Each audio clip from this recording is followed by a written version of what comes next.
बिस्मिल्लाहिर्रहमानिर्रहीम। अस्सलाम वालेकुम। मेरा नाम है ज़ीशान उस्मानी। आज हम बहुत इंटरेस्टिंग आइडिया डिस्कस करते हैं और इसका नाम है नादरा गोल्डन कार्ड। जो नादरा हमारे पास नेशनल डेटाबेस रजिस्ट्रेशन अथॉरिटी है, हम उसका जिक्र कर रहे हैं। ये आइडिया मैंने 10 साल पहले भी नादरा को दिया था, 5 साल पहले भी दिया था। वो लोग नहीं सुनते। अब मैंने सोचा वीडियो बना दूँ, जिस दिन सुनना होगा। आज नहीं, ज़िंदगी मौत का कुछ भरोसा नहीं है। साल बाद, 2 साल बाद, 4 साल बाद, 10 साल बाद शायद कोई वीडियो देख के इसको इम्प्लीमेंट कर ले तो पाकिस्तान का बड़ा फ़ायदा हो जाएगा। एक ज़माने के अंदर कोई 30 से ऊपर वेज लिख के पूरा प्रपोजल जमा करवाया था नादरा के अंदर कि आप इन तरीक़ों से नादरा को मोनेटाइज कर सकते हैं। और ये हम 10 साल पुरानी बात कर रहे हैं, जब chat GPT, AI, generative AI नहीं आए थे। अब तो उनको बड़े आराम से 29 को आप 60 में कन्वर्ट कर सकते हैं। लेकिन खैर, वो हर चीज़ हमारे मुल्क में सिक्योरिटी का मसला बन जाता है। आप उनसे जाके अगर बात कर लेना तो वो लठ लेके आपके पीछे इस तरह भागते हैं जैसे उनको आपने बाथरूम में नहाते हुए देख लिया हो। $5,000 के ऊपर जो भी नेटवर्क्स हैं, हैकिंग के नेटवर्क्स हैं, उसके ऊपर पूरे नादरा का कंप्लीट डेटाबेस अवेलेबल है। पूरा FBR का डेटाबेस अवेलेबल है। वो खुद ही PDF अपनी रिलीज़ कर देते हैं। मैंने उन PDF को लेके उसको फॉर्मेट करके केगल पे डाल दिया तो FI ने नोटिस भेज दिया कि जी आपने हमारा डेटा लीक कर दिया है। मैं कहा जी आपकी वेबसाइट पे लाइव पड़ा हुआ PDF के ऊपर, मैंने सिर्फ किया कि PDF से एक्सेल शीट में कन्वर्ट किया है। खैर कौन लड़ता, मैंने माफ़ी शाफ़ी मांग के वहाँ से डेटा डिलीट कर दिया। पाकिस्तान के तमाम टेलकोस का कंप्लीट डेटा, पीछे जितनी कंपनीज़ थी, पहले वो इंडियन थी, आजकल इसराइली कंपनीज यूज़ कर रहे हैं, वो सारा का सारा डेटा अवेलेबल है। 5-5, $6,000 में मिल जाता है, जो कुछ भी नहीं है पूरे मुल्क की बात करें तो। लेकिन जब आप इनसे मिलने के लिए भी जाएंगे ना तो इतने सिक्योरिटी क्लियरेंस से आपको गुजारेंगे कि आपको लगेगा कि आप जैसे CIA के हेडक्वार्टर में आ गए। बायदी में वहाँ पर भी इतनी सख्ती नहीं होती जहाँ पे इन लोगों की होती है। तो खैर हम रेंट्स की बात नहीं करते, वापस आते हैं मुल्क का फ़ायदा कैसे हो सकता है। नादरा के हेडक्वार्टर के ऊपर आते हैं। पूरी दुनिया नादा के गोल्डन कार्ड पे वापस आते हैं, हेडक्वार्टर पे नहीं आते। पूरी दुनिया टैलेंट को अपने पास अट्रैक्ट करती है। दुनिया में 200 मुल्क हैं, उन 200 में से कोई 60 मुल्क ऐसे हैं जो किसी ना किसी बहाने से टैलेंट को खींच के अपने पास लेके आ रहे होते हैं। हम इंडिया की मिसाल लेते हैं। इंडिया में एक प्रोग्राम है ज्ञान के नाम से, GIAN, global initiative of academicians network. पूरी दुनिया में जो इनकी डायस्पोरा कम्युनिटी है, जो इंडियन है, जो बड़ी बड़ी यूनिवर्सिटीज़ में पढ़ा रहे हैं, ब्राउन यूनिवर्सिटी में पढ़ा रहे हैं, MIT पढ़ा रहे हैं, हार्वर्ड पढ़ा रहे हैं, कैम्ब्रिज पढ़ा रहे हैं, दुनिया में कहीं और अच्छी जगह पे पढ़ा रहे हैं, उनको इंडिया बुलाता है आप आके हमारे पास 6 महीना, 8 महीना, 1 सेमेस्टर, 2 सेमेस्टर पढ़ा दीजिए, खर्चे वर्चे हम आपको देंगे, हम आपको बिल्कुल US वाली सैलरीज $US के अंदर देंगे। लोग चले जाते हैं, वहीं से रॉ वाले उनको रिक्रूट करते हैं, कुछ को पैसे डायरेक्टली दे देते हैं, कुछ के बीवी बच्चों को स्कॉलरशिप दे देते हैं, कोई और काम करवा देते हैं। अब वो घुसपैठिए की तरह वहाँ पर जाके अपने अपने नेटवर्क्स के अंदर इंडिया को प्रमोट करते हैं, इंडिया के लिए लॉबिंग करते हैं, इंडिया के लिए उसके मफादात के ऊपर काम करते हैं। उसमें कोई बुराई नहीं है, हर मुल्क अपना भलाई सोचता है। इंडिया खुद वीज़ा पे काम कर रहा है। अब ये वार की वजह से उन्होंने इशू नहीं किया उसको, अभी वो इंटरनली चल रहा है। उसका नाम है SNT वीज़ा, जिसके अंदर दुनिया भर से साइंस एंड टेक्नोलॉजी के लोग हों, जो इंडियन होंगे और जो नॉन इंडियन होंगे, पाकिस्तान के अलावा नॉन इंडियन भी होंगे, उनको बुलाएंगे। और इसराइल से बहुत ज़्यादा पोस्ट डॉक्स अब इंडिया के अंदर आएंगे। तो ये मैंने लीक कर दिए, ये तो अभी मीडिया के अंदर बात नहीं आई है, लेकिन आप देखेंगे ये 2-3 महीने में ये वीज़ा लॉन्च हो जाएगा। आप इसराइल की मिसाल ले लीजिए। इसराइल में प्रोग्राम है आलिया के नाम से। अगर आप पूरी दुनिया में कहीं पर भी हों, आप टेक प्रोफेशनल हो, आप साइंसदान हो, आप रिसर्चर हो और आप यहूदी हो, तो आलिया प्रोग्राम के ऊपर आके अपना बिज़नेस शुरू कर सकते हैं, पढ़ा सकते हैं, जॉब कर सकते हैं इसराइल के अंदर। इसराइल में पोस्ट डॉक्स पूरी दुनिया से आते हैं। इसराइल का इनोवेशन वीज़ा है। सऊदी अरब ने PR निकाल दिए, PR.gov.sa के ऊपर चले आइए।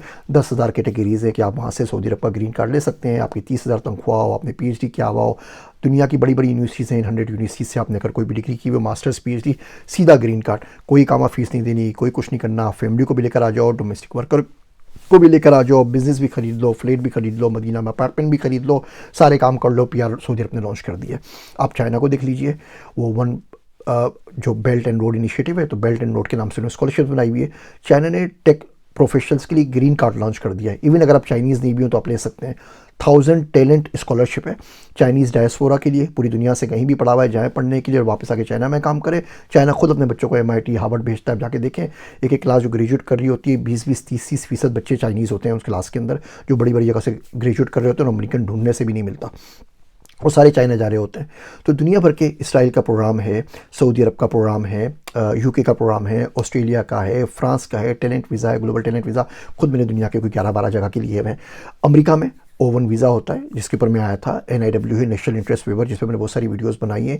NSAI है NSLI national security language institute, उसमें बंदों को वो उर्दू सिखा रहे हैं, दरी सिखा रहे हैं, पश्तो सिखा रहे हैं, बंदों को एडमिट कर रहे हैं। DOD का स्किल्स ब्रिज प्रोग्राम है, NIH का प्रोग्राम है, H1B के ऊपर स्पेशल कोटा होता है डिफेंस के लिए। ये सारे दुनिया भर से टैलेंट लेके अपने मुल्क में लेकर आ रहे हैं। और ये जब मैं इनको सर्च कर रहा था तो पाकिस्तान में वीडियो सामने आई, वो कव्वाली थी, कव्वाली का शो के इसलिए शायद यूट्यूब ने दिखा दिया। तो कव्वाली थी कि इश्क करना है तो लाहौर चले आओ तुम।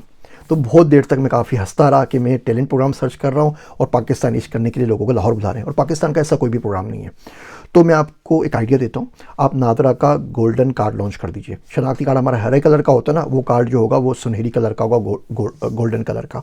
अब उसके मल्टीपल पर्पज़ हैं, वो क्या है मैं आपसे अर्ज़ करता हूँ। पहला तो आप वो कार्ड लॉन्च कर दीजिए उन तमाम पाकिस्तानी डायस्पोरा के लिए। आप बाहर के मुल्कों का ना बुलाइए, सिक्योरिटी थ्रेट है, ब्ला ब्ला कुछ भी है, आप पाकिस्तानी को बुला लीजिए। पाकिस्तानी कोई बाहर है, अच्छी जगह काम कर रहा है, किसने MIT से पढ़ा हुआ है, कैम्ब्रिज से पढ़ा हुआ है, किसी और यूनिवर्सिटी से पढ़ा हुआ है, वो पाकिस्तान वापस आ जाए। अब आप उसको कुछ मराद दीजिए। कोई भी बंदा होता है डायस्पोरा, कोई बंदा अच्छे मुल्क में रह रहा है, अमेरिका में रह रहा है, कनाडा में रह रहा है, UK में रह रहा है, पाकिस्तान जाता है, तो उसको क्या चाहिए होता है? पैसा वो ऑलरेडी कमा रहा है ना, आप तो लाखों में तनख्वाह देंगे, वो मिलियंस में कमा रहा है, डॉलर्स के अंदर कमा रहा है, तो पैसा उसको अट्रैक्ट नहीं करेगा आपके पास आके, वो कमा लेगा। वो काम वाला बंदा है, वो आपके पास से निकला है कोने खुदरे से, किसी छोटे स्कूल से पढ़ के बाहर जाके उसने अपना नाम कर लिया है, वो वापस आके इतना पैसा कमा लेगा कि 2 वक्त की रोटी खा ली, उसके बारे में आप टेंशन ना लें। उसको पहली चीज़ चाहिए होती है भैया रिस्पेक्ट। जो जगह जगह जलील हो रहा होता है उसको वो नहीं होना होता। बाहर मुल्क में रह देखे ना हम लोगों की जलील होने की आदत खत्म हो जाती है। पाकिस्तान यानी कि हर जगह जलील हो रहे होते हैं, SHO जलील कर रहा होता है, ट्रैफिक वाला जलील कर रहा होता है, हर जगह जलील कर रहे होते हैं। तो आप गोल्डन कार्ड से उसको प्रायोरिटी प्लस स्टेटस दे दीजिए। जैसे अमेरिका में हम जब भी जहाज़ में बोर्डिंग करते हैं तो बोलते हैं कोई वेटरन है तो आ जाए। जो पे अप्लाई करते हैं तो पूछते हैं आप वेटरन है, आपका आर्मी से रिटायर है तो आप सबसे आगे आ जाइए। आर्मी के लिए भी कर दीजिए, इन बंदों के लिए भी, गोल्ड कार्ड वालों के लिए कर दीजिए। और इन कह रहा कि आप करोड़ों लोगों को दीजिए। 1000 बंदा तमीज़ का अगर आप पाकिस्तान में लिया है ना, ये पाकिस्तान के नसीब बदल देगा। और उनकी बात सुन लें तो 1000 बंदा चाहिए आपको 25 करोड़ आवाम में से, तो वो उसके लिए तो गोल्ड कार्ड कर दीजिए। 1000 नहीं होगा 10,000 आ जाएगा, इससे ज़्यादा जाएगा। मैं दुनिया को लाखों करोड़ों लोगों को देने की बात नहीं कर रहा। अच्छा, तो आप सबसे पहले क्या करें, उनके लिए 1 विंडो ऑपरेशन बना दीजिए। उनको गाड़ी रजिस्टर करनी है तो वो एक स्पेशल जगह पे चलिए, एक डिपार्टमेंट बना दीजिए। कराची, लाहौर, इस्लामाबाद इन शहरों में वो आएंगे। कौन से छोटे शहरों में जाना है, 4 अपने ऑफिस खोलने, 5 ऑफिस खोलने पूरे मुल्क के अंदर, वहाँ जाए, उनका प्लाट ट्रांसफ़र करवाना है हो जाए, गाड़ी रजिस्ट्रेशन करवानी है वो हो जाए, घर लेना है, वकील का मामला है, बैंक अकाउंट खोलना है, शनाख्ती कार्ड लेना है, पासपोर्ट रिन्यू करना है, सारे काम उनके वहाँ से हो जाए। तो 1 विंडो ऑपरेशन हो जाए। फिर आप क्या कर सकते हैं, आप सेफ़ रेजिडेंशियल जोन बना सकते हैं उनके लिए। मैं सऊदी अरब गया तो उन्होंने मुझे कंपाउंड के अंदर जगह दी। अब कंपाउंड के अंदर सारे फॉरेनर्स से, अब सऊदी अरब वैसे ही पूरे का पूरा सेफ़ है, लेकिन उन्होंने कंपाउंड में रख दिया। वो पूरा कंटेनर भर के अमेरिका से सामान भी मंगवाया और वो भी उन्होंने दिया। उन्होंने जिस कंपनी से कॉन्टैक्ट करो, वो घर से उठा के सामान ले गई और वहाँ पे कंपाउंड में जो घर था वहाँ पे जाके उन्होंने सारा का सारा सामान इंस्टॉल कर दिया। मुझसे पहले मेरा सामान पहुँचा हुआ था। तो आप सामान शिफ्ट ना कराइए, सेफ्टी जोन तो बना दीजिए, जैसे बहरिया हैं, बाकी हैं, DH हैं। एक छोटा सा आप सेक्टर बना दीजिए हर शहर के अंदर, 4-5 बड़े बड़े शहरों के अंदर, सिर्फ फॉरेन डायस्पोरा के लिए, उन लोगों के लिए जिनके पास गोल्डन कार्ड है। वहाँ पर कर दीजिए। वहाँ पे बिजली ना जाए, वहाँ पे गैस आ रही हो, वहाँ पे पानी आ रहा हो। बिजली ना जाए अचंभे की बात नहीं है ना, प्राइम मिनिस्टर हाउस में भी तो बिजली नहीं आती, प्रेसिडेंशियल हाउस में भी नहीं आती। मैं GIK पढ़ाता था, वो बिल्कुल तरबेला के साथ है, वहाँ भी बिजली नहीं जाती थी। आर्मी हेडक्वार्टर्स में बिजली नहीं जाती, GHQ में बिजली नहीं जाती, चकलाला कैंट में बिजली नहीं जाती। तो इन गरीबों के लिए, 200-250 लोगों के लिए अगर बिजली नहीं जाएगी तो कौन सी पाकिस्तान में क़यामत आ जाएगी। आप इनको कस्टम ड्यूटी में कुछ ना कुछ रियायत दे दीजिए। अगर ये बेचारे 2-4 टेलीफोन लेकर आ जाते हैं अपनी फैमिली के लिए, ये नहीं कह रहा 60-70 उठा के लिया, 2-4 टेलीफोन लेके आ जाते हैं, मोबाइल फ़ोन लेके आ जाते हैं, तो इनको कस्टम ड्यूटी के ऊपर छूट दे दीजिए। टैक्स एग्जेम्पशन कर दीजिए। देखिए आपके पास नहीं रह रहे ना, मुल्क से बाहर बैठे हुए हैं, तो पाकिस्तान में तो कोई टैक्स नहीं दे रहे ना। पाकिस्तान ने तो ट्रीटी साइन की हुई है टैक्स की, तो आपको तो कोई टैक्स नहीं दे रहे, नॉन रेजिडेंट कहलाते हैं। यहाँ आएंगे, आप बोलेंगे आपसे कोई टैक्स नहीं लेंगे, आपकी टैक्स की छुट्टी। आप ट्रेन स्टेशन में जाएंगे, आपको प्रायोरिटी मिलेगी। आप नादरा के काउंटर में जाएंगे, सबसे पहले आपको सर्व किया जाएगा। बिजली का बिल भरवाने जाएंगे, सबसे पहले आपको सर्व करेंगे। ये 4-5 मोटी मोटी थोड़ी सी चीज़ें उनको दे दें, प्रायोरिटी दे दीजिए, सिक्योरिटी दे दीजिए, थोड़ी सी इज्जत दे दीजिए, टैक्स की एग्जेम्पशन दे दीजिए।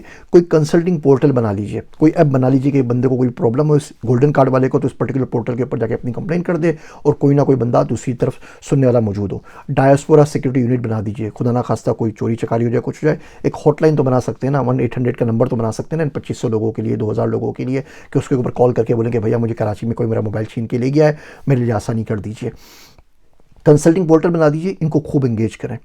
नेशनल डायलॉग में शामिल कीजिए, थिंक टैंक में शामिल कीजिए, एनडीयू में क्यों छोड़ा इनको बुला लीजिए, किसी यूनिवर्सिटी के अंदर कुछ काम करना है इनको बुला लीजिए, जो भी जो फील्ड का है उस फील्ड के अंदर बंदों को यूज़ करें। कोई रिसोर्स मोबिलाइजेशन का होगा, कोई डिफेंस का होगा, किसी ने एक्सप्लोजन्स पे काम किया हुआ होगा, किसी ने एआई पे काम किया हुआ होगा, किसी ने एजुकेशन पे काम किया होगा, किसी ने किताबें लिखी होंगी, किसी ने कोई और काम किया होगा, तो इनको अपनी जगह पे यूज़ कर सकते हैं। आप इनको इनमें से रोल मॉडल्स बनाइए, इनको मीडिया में लेकर आइए, लोगों को बताइए देखिए हमारे पास से बंदा था जाके इसने वहाँ पे, जैसे रागिब हुसैन है, KBM भेज दी $500 मिलियन की। ये हमारे पास अशर साहब हैं, इन्होंने FireEye भेज दी माइक्रोसॉफ्ट वालों को, इन्होंने 200 मिलियन कमाए, 500 मिलियन कमाए। आमिर हुसैन है, कौन कौन से बंदे हमारे पास हैं, किन किन, मुझसे लिस्ट ले लीजिएगा भैया, 1000-2000 बंदों की लिस्ट में दे दूंगा। नवीद शेरवानी को आपने क्यों यूज़ नहीं किया? सऊदीया उनको उठा के ले गया अमेरिका से, वो पूरे का पूरा सेमीकंडक्टर की पूरी सेटिंग वहाँ पे कर रहे हैं। आपके पास वो हर साल आते रहे, 20 साल तक लम्स में वर्कशॉप करवाए, वापस चले गए। गवर्नमेंट अंधी है, गवर्नमेंट को नज़र नहीं आ रहा कि बंदा किस लेवल का है। मैं आपको उन बंदों की लिस्ट दे दूंगा जिनको आप बुला सकते हैं, तो इनको बुला के इनसे काम कर लीजिए। इनको आप मीडिया के ऊपर लेकर आइए। जो नेशनल आपके हॉलीडेज़ होते हैं ना, इनको आप तमगे वगैरह कुछ ना कुछ दे दीजिए बुला के, 23 मार्च के ऊपर, 14 अगस्त के ऊपर। मेरा दोस्त अब्दुल्ला कहता है पाकिस्तान में तमगे मिलने के चांसेस बढ़ जाते हैं, यहाँ तो आपके पास धन काला हो या आपका मुंह काला हो। इसकी डिस्क्रिप्शन आपको बताई ना, तो यकीन कीजिए मारा जाऊँगा। अच्छा, तो आप इन गोल्डन कार्ड कीजिए। तो गोल्डन कार्ड में पहली तो आपका जो डायरेक्ट क्लाइंट है वो है जो आपकी डायस्पोरा कम्युनिटी है, जो मुल्क से बाहर बैठी हुई है, जो 8-10 मिलियन लोग हैं पाकिस्तानी बाहर, कोई अच्छा काम करे वो आ जाए। ये भी नहीं परमानेंट आए, वो यकीन करें, वो 2-2 साल भी ज़िंदगी के लगा देना, या बुढ़े हो गए 50 साल का ही काम किया, बोले जी रिटायरमेंट या कर लो, मर जाओगे, अच्छा साहब का मज़ार बना देंगे, अच्छी जगह कब्र की मिल जाएगी आपको, हेल्थ की कुछ फैसिलिटीज़ आपको दे देंगे। आप जाके आर्मी के हॉस्पिटल्स में दिखा दीजिएगा, बड़े हॉस्पिटल दिखा दीजिएगा, इंडस हॉस्पिटल में दिखा दीजिएगा, किसी से कोई कॉन्ट्रैक्ट कर लें, आप यहाँ पे हमारे पास आ जाएँ। तो पहली तो आपकी जो टारगेट मार्केट है वो डायस्पोरा कम्युनिटी हो गई। दूसरी टारगेट मार्केट है आपकी फ्रीलांसर्स, आपकी ये कंपनीज जो सॉफ्टवेयर के लिए बाहर आउटसोर्सिंग का काम कर रही हैं। 87,000 रजिस्टर्ड कंपनियां हैं पाकिस्तान में जो आउटसोर्सिंग करती हैं। आप सिर्फ ये कर दीजिए भाई, जो $1,00,000 लेकर आएगा ना साल के, उसको एक गोल्ड कार्ड मिल जाएगा, उसके फाउंडर्स को। $1,00,000 अगर लेकर आ गई 87,000 कंपनियां, ये $8.7 बिलियन मिलते हैं। IMF के पास नहीं जाना पड़ेगा। 3.3 मिलियन फ्रीलांसर्स पाकिस्तान में, ये सारा पैसा छुपा के बाहर रखते हैं। कोई पेन्योर पे रखता है, कोई वाइस पे रखता है, कोई कुछ करता है। आप बोलीजिए कोई टैक्स नहीं है, कोई कुछ नहीं है, सारी मराहत आपको मिलेंगी। अगर आप रेमिटेंस भेजिएगा उस पर आपको रियायत मिलेगी। बाकी लोगों को 278 का रेट मिलता है, आपको 283 का रेट मिलेगा। जब श्रीलंका के पास, बांग्लादेश के पास पैसे खत्म हो गए तो उन्होंने 2.5% रेट कर दिया कि जितने आप पैसे भेजेंगे 2.5% गवर्नमेंट डाल के आपको घर वालों तक पहुंचाएगी। तो 1-2% का आप तो मार्जिन आप भी दे सकते हैं ना, कि आपको ओपन मार्केट रेट मिलेगा, आपको स्टेट बैंक का रेट नहीं मिलेगा। आप रेमिटेंस भेजते हैं, आप पैसे यहाँ पे लेके आते हैं, आपको वापस लेके जाने अपने मुल्क के अंदर, आपके ऊपर कोई पाबंदी नहीं है। $1,00,000 और $10,00,000 आप ले जा सकते हैं। तो अब वो तमाम फ्रीलांसर्स या वो तमाम कंपनीज अगर $1,00,000 लेकर आ जाए साल का, आप उसको गोल्ड कार्ड दे दीजिए। तो $1,00,000 में आपको गोल्ड कार्ड मिल रहा है, $8.7 बिलियन जमा हो जाएंगे, तो क्या बुराई है। अच्छा, फिर बहुत सारे पाकिस्तान बोलते हैं कि जी हमें भी चाहिए, हमें भी ना अच्छा वाला कार्ड रखना है। आप बोलिए ठीक है, फीस है ₹1,00,000 महीना, 12 लाख रुपए साल की दीजिए, तमाम आपको मराहत मिल जाएंगी। 12 लाख रुपए साल आपको दे रहा है ना वो, अगर आपको नहीं भी मिलता, टैक्स तो क्या है, 12 लाख तो आपको मिल रहे हैं ना, तो कुछ लोगों को शौक है शो मारने का, शश के दिखाने का, उनको दे दीजिए। वो गवर्नमेंट ऑफिसर हो, वो कोई बाबू हो, कोई आर्मी का बंदा हो, जिसको भी गोल्डन कार्ड चाहिए, उनको उन 3 क्राइटेरिया में से एक फुलफिल करना पड़ेगा। या तो वो एक्सपर्ट पाकिस्तानी हो बाहर से है, या वो $1,00,000 साल का मुल्क पे लेके आ रहा हो। जिस साल लेकर आएगा उस दिन गोल्ड कार्ड होगा, जिस साल लेके नहीं आएगा वो ऑटोमेटिकली कन्वर्ट होकर वापस ग्रीन कार्ड बन जाएगा, उस पर 1 साल की एक्सपायरी डेट होगी। या वो आप तीसरा उसमें कर दीजिए कि वो ₹1,00,000 आपको महीने के दे रहा हो, 12 लाख रुपये आपको साल के मिल रहे हो। ये यकीन कीजिए, कर लीजिए, बहुत से पाकिस्तानी ले लेंगे, आपको अच्छा खासा ज़र मुबादला भी मिल जाएगा। असल चीज़ आपको ये दिमाग मिलेगा, ये बुद्धि मिलेगी, ये टैलेंट मिलेगा, जो आपके पास वापस आके आपके लिए काम करेगा। बंदे को भी होगा यार थोड़ी तो कम से कम इज्जत मिल रही है, कोई मेरी बात सुन तो रहा है। वो कंसल्टिंग पोर्टल के ऊपर जाएगा, वो कहीं जमा करवा देगा, किसी यूनिवर्सिटी के अंदर उसको इन्विटेशन मिल जाएगा। अब यकीन करिए, जो लोग यहाँ पे 4-4, 5-5 लाख डॉलर कमा रहे हैं ना, ये पाकिस्तान अगर चले जाए ना तो इनको 2 लाख रुपये की जॉब भी कोई नहीं मिलेगी। और किसी यूनिवर्सिटी में और किसी सरकारी महकमे में चले जाए ना, तो इतने जलील होंगे, इतने जलील होंगे, इतनी ब्यूरोक्रेसी में आएंगे।